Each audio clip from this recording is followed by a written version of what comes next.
So now it's time to talk about position sizing, which is basically how many lots or partial lots should we buy for a given position.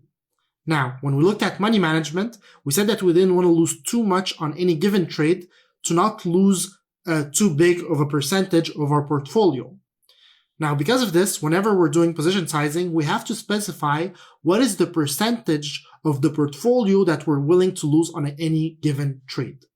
Now, you can set your own percentage, but the general rule of thumb is to use somewhere around 2%. What this means is that you should be willing to lose a maximum of 2% of your portfolio on any given trade. Now, you can play with this, right? Some people are going to be willing to take more risk and they're willing to lose a little bit more than 2%. Some people don't want to take as much risk and want to lose less than 2% per trade. For example, imagine you are using the 2% max loss per trade and you have $1,000 in your account. That means you're only willing to lose 2% of that $1,000. And 2% of $1,000 is $20. That means you're only willing to lose $20 per any trade on your account, right? That means even if you lost 10 trades in a row, even if you have 10 bad trades in a row, you would lose 2% on each of them, which would be 20% of your account, which is, you can easily come out of that and have a series of good trades and be profitable. So if you use 2%, you're basically saying that even if you have 10 bad trades in a row, you're only losing 20%. And, you can get back from that. Now, if you have a very small account and if you're taking, 2% risks, you're not making enough money, and then you want to take a little bit more risk because your account is small and you want to just temporarily take a little bit more risk, you can do that. Generally, when you have more money, you're even going to take less than 2%. So if you have, $50,000 or, anything like that, you're going to take less than 2%.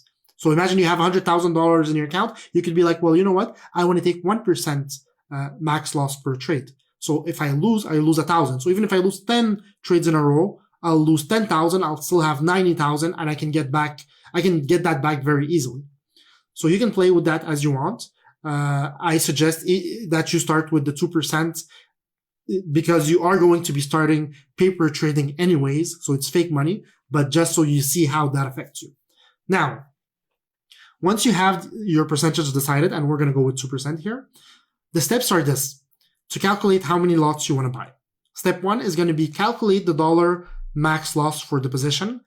In our case, let's assume we have $1,000 in our accounts because that's how we're going to go ahead and practice here. We're going to start as if we only had $1,000. So 2% of $1,000 is $20. So for me, the maximum amount of dollars that I'm willing to lose is $20 per trade. Okay. Step 2, I'm going to have to decide on my entry price. Step 3, I'm going to have to decide on my stop loss price. Again, you see, I'm not talking about profit. I'm only talking about about loss here. And then I'm going to calculate my position size. And this is the formula to calculate my position size, which is going to be my max loss, which is the $20 here, divided by my entry price minus my stop loss price, divided by 100,000, because that's going to be one lot, the value for one lot, times the entry price.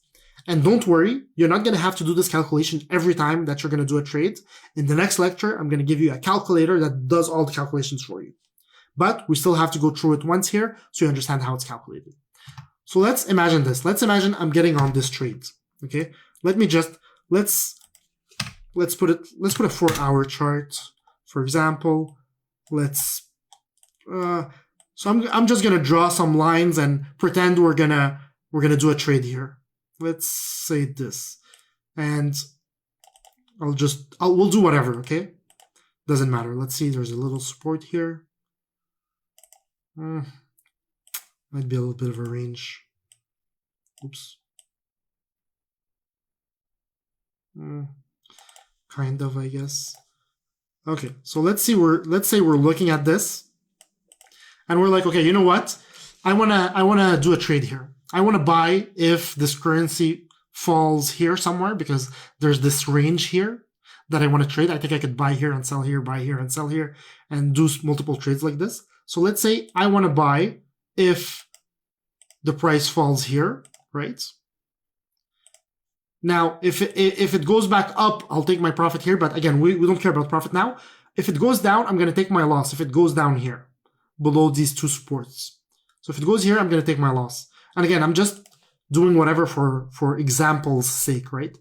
Don't disregard these lines. I just put whatever, which they don't look too bad either. But let's say I want to put my stop loss here. Okay, so if it falls down, I'll take my loss. So my entry price is going to be, let's say, just above here. Let's put it just above this. You'll see that round numbers actually have a big impact, right? I have 134, and you see that it's kind of a support. So let's put it just above 134. Let's put it 134.06. I'll try and get in at 134.06. Let's just put in this in text. So I'll do buy at 1.3406. That'll be my buy price.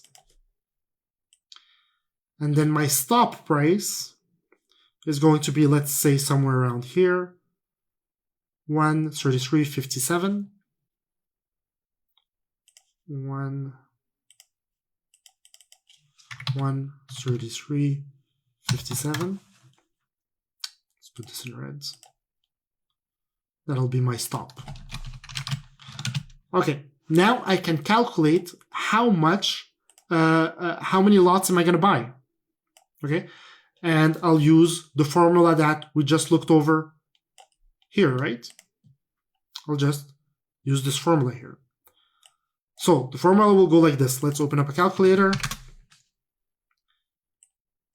And we'll go here and we'll put my max loss is what? Is $20. That's what we said.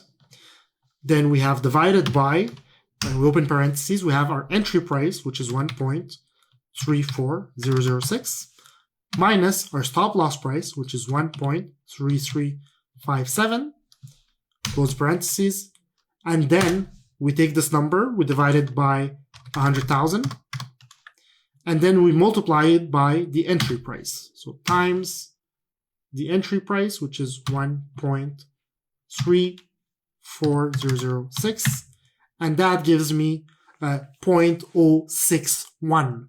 So I can buy 0.06147 lots. Obviously, your broker isn't going to permit you to have so many decimal places, so you can get 0.06 lots. So you just round it down, 0.06 lots.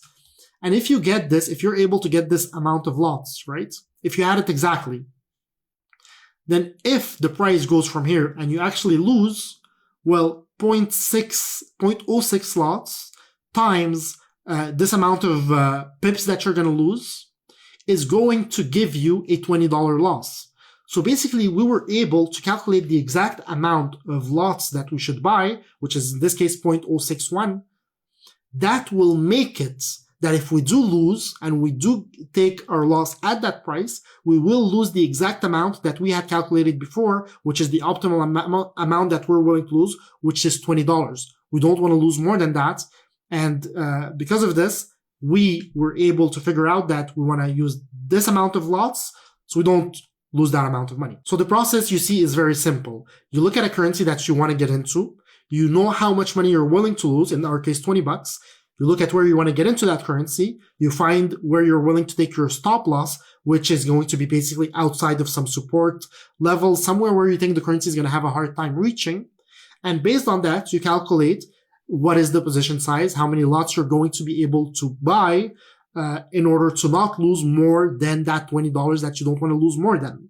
Very simple. So this was an example of how to calculate your position sizing for a long position. So when you're buying something and your stop loss is below it.